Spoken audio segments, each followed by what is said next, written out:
Hey, JB from DragonDen Productions. Today we're going to be doing the Yolopark Optimus Prime from the Bumblebee movie. This is based off of the Generation 1 Optimus Prime in his Peterbilt truck mode, but it's obviously much new design.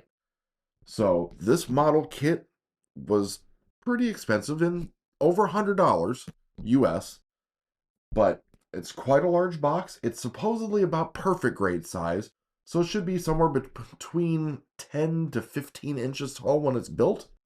So we're going to crack this box open. We're going to see how many sprues are inside, the instructions, and any decals.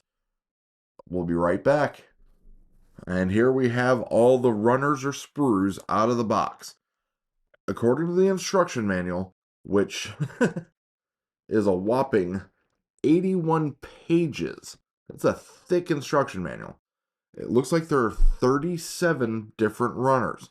You have everything from your dark grays to gunmetal. You have a lighter gray gunmetalish color here. You have your red injection. And I can even see in here that they've already printed the Autobots logo on some of these parts. Well, that's really cool. You have their blue. You have a nice silver chrome look here in this bag.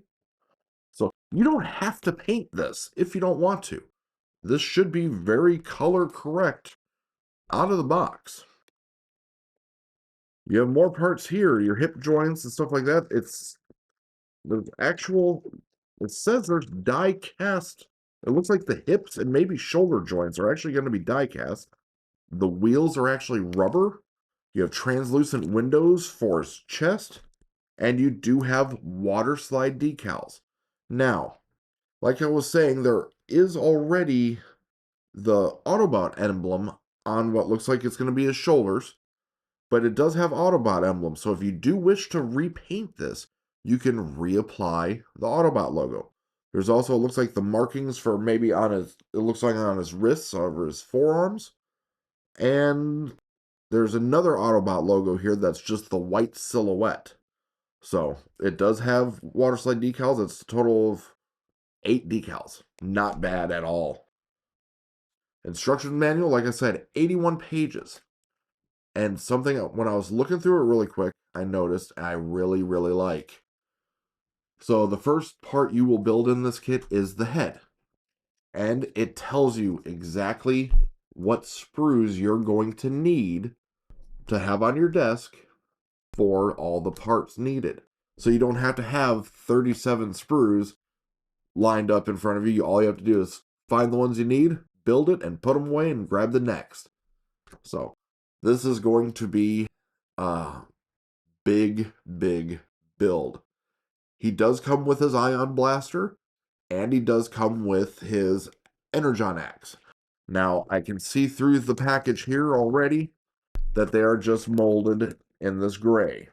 If you want to do like the glowing effect of his energon axe, you're going to have to paint that yourself.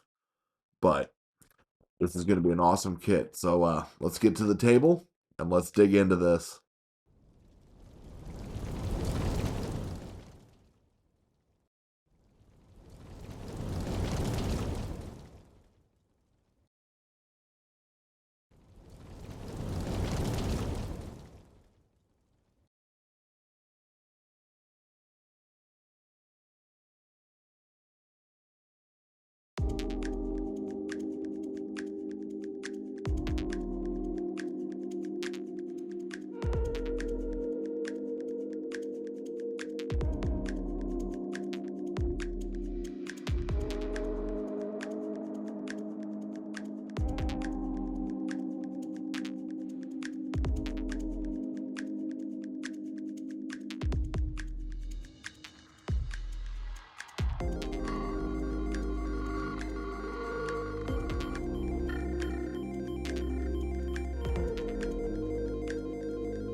And here we have the Yolopark Optimus Prime completed.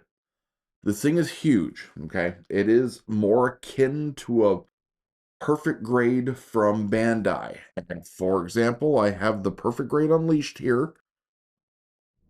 I can do it, you can see it side by side.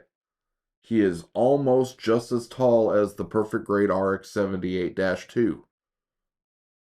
I will say though, so much of an easier build than this. We're gonna dig into this right now. Let me move Gramps out of the way here. Stand. Okay. It is a beautiful model when you're done with it. The articulation on it is awesome, but it was a bit of a slog to build. It was a bit of a nightmare. Lots of parts that were under and over and just kind of used tension to hold on. It was really an interesting build. I'm not going to grade these like I do the collectibles.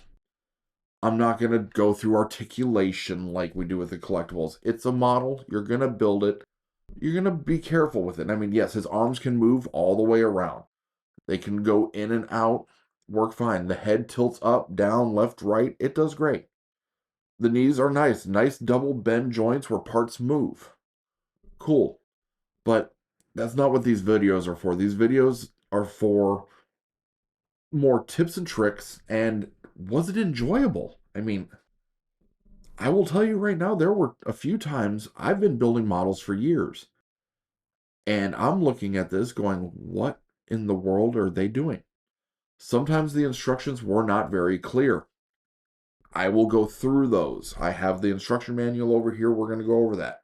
I'm going to give you a quick little turnaround of him. So you see the front, the chest does open up and you can see the matrix of leadership in the chest. That's a very cool thing they did. It is a beautiful kit when you're done. I'm glad I did it. Would I want to do it again? No, I wouldn't. I'm going to be right up and honest about that. The plastic looks really good on this. A lot of the parts were undergated, which were really, really nice. Almost, I should take that back. Almost everything was undergated on this. So it was really nice. Just there were fitment issues. There were parts. I'll show you, for example, in the shoulders, the way they plug in and hold on for it to be able to move. The red and white part you see here has two pins that sit like that.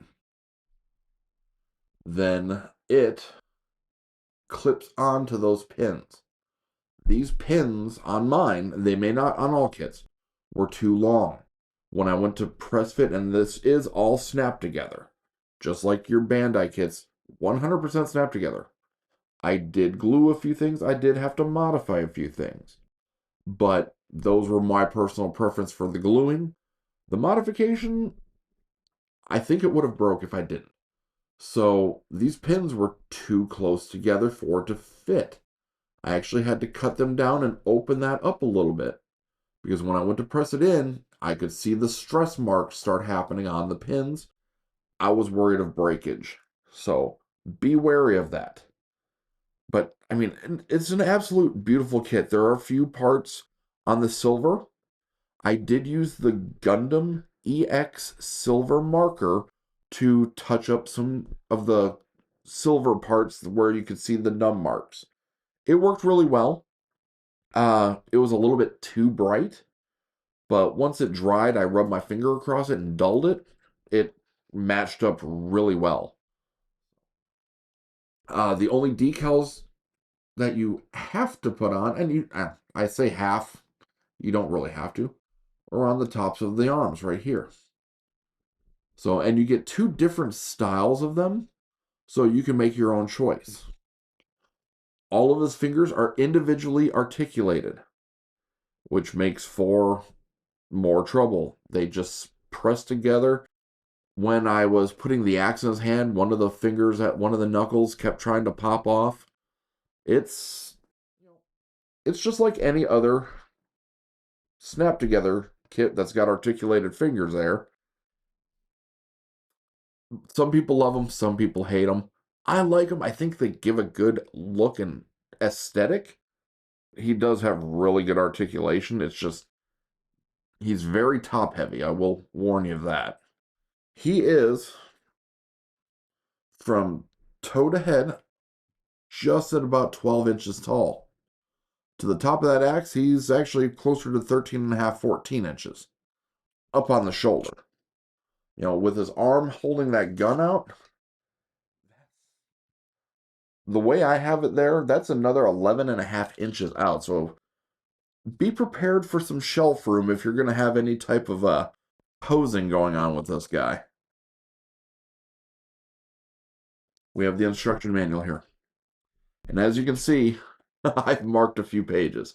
Just some quick things, helpful hints and tips, possibly. First things first, and I'm just going to go by, when you build this, you start at the head, you do the chest, you do the waist, you do the arms, the legs, the weapons. So that's how we're going to go through this. First things first, on the head, part 1-5 and part 1-6 are his ears, crown almost, that you have. That's 3 pieces that press together. Those were the only part that I glued. And that's just because they didn't feel like they were holding too well. So make your own decision. Yours might be better than mine. Here's a big one. And this was my fault. This is not Yolopark's fault. 100% my fault. But here in the US, when you read instructions, you go from left to right typically. So following that formula, I was going left to right. I went left to right. Then I tried to go left to right. If you look closely, it goes left to right, left to down, right to down. It basically, when you go left to right, it was telling you to put these parts in the chest and then cover it and then try to slip something in between that chest and that cover. So I had to remove the part. It was a headache. My mistake, not theirs. I didn't pay attention to those arrows, but you have to watch those arrows throughout this whole build. They go down and right and left. It gets wonky. Here's something I was talking about. On the back, I don't know how well the camera's going to pick this up, but on the back of him, you will see these gray bits of this on the spine that go in between different areas. Those don't press in. Those, they're a little bit flexible. You squeeze them, get them in there, and then they kind of clip outward into the model build. It was a bit rough, but that is, let's hear, that's part 2, step 40. Right here, you can see it. It tries to tell you how to do it. I will tell you, this instruction manual, it's nice. Some of the pictures aren't as clear as I wish they were, because you look at it and like, how do you orient the part? So this is for one of the arms where I was telling you about having to clip that part. Part 4, step 9. You can see where that panel clips onto the shoulder unit there, and those pins are there. That's where mine were too close. Definitely needed some adjustment there. All right. Part 5, step 14. You can see you have your F5 part that's going to be installed. So that actually, we'll do it like that. That's actually going to go in and kind of snugly fit like that. This one's more clear than the other one, but this, and I'll get to that other one in a moment, this, it's a tight fit on mine, so be very careful. Now, when you get to the legs, part 6, step 15, you'll have to do this twice. It's not very clear on how you do this. It took me about 15 minutes of looking at it and playing with it. What essentially you have to do is, the part is similar to how my hand is. And the part you have to put it on is flat. You have to kind of put it on and then snap the part to the back and the front of the piece at the same time. So you basically make a T and then flip up and pin it and pin it.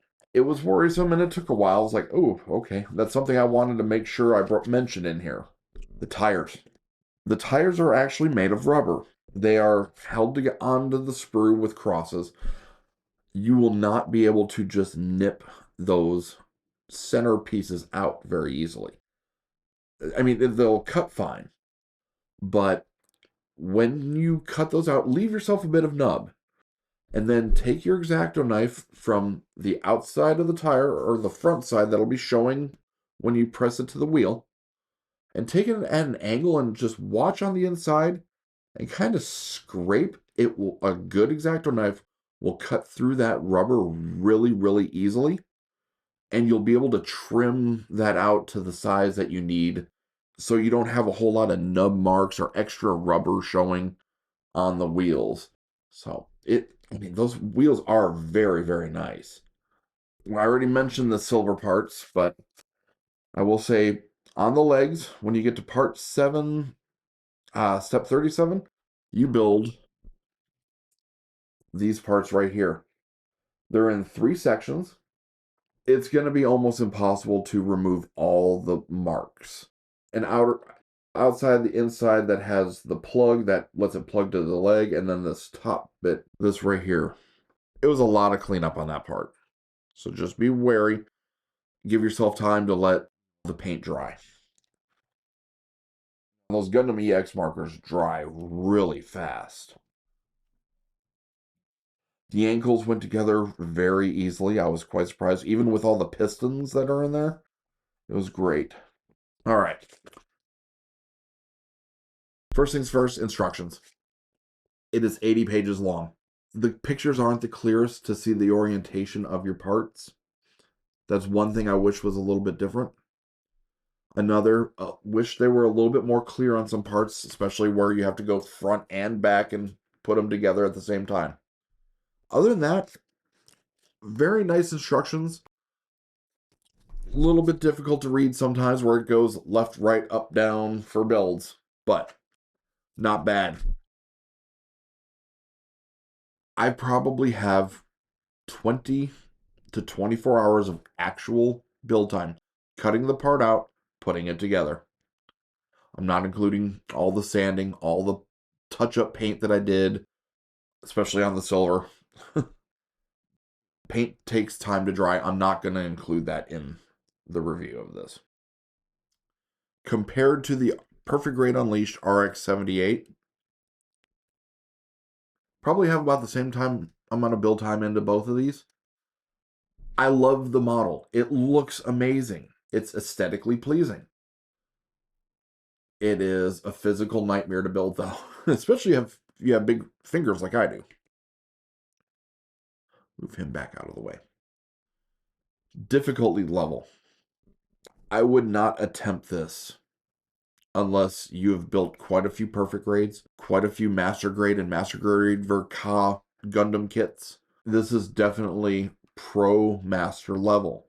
With the amount of parts, the time, the instructions not being the clearest, this is not something to take on as your first or second perfect grade. I'd hate for someone to lose their love for the hobby because they tried something that they weren't ready for. It's something I strive to tell people. Overall experience, I loved building this. Don't get me wrong, I am not knocking this kit at all. I actually did really, really enjoy the build process. It's an amazing, amazing kit. It looks awesome. It's going to have that shelf presence, especially with how long and big he is. If you have any questions about the build, please feel free to make a comment. I'll try to answer them. If you're stuck on a part, maybe I have a way to fix it for you. Go ahead and leave a comment. I will be at Wonderfest 2025 with this. You'll see the RX-78 Perfect Grade there as well. I'll be working with Upscale Hobbies. These will be in the showroom if you'd like to come take a look. If you'd like to stop by and say hi, love to meet you. Please feel free to do so. Thanks for watching. Don't forget to like and subscribe, and we'll see you on the next one. Hey, here's another DragonDen video you might like. And if you like this video, don't forget to hit that thumbs up button. And you can hit the notification bell if you'd like to know when our videos come out. Thanks for watching. We'll see you on the next one.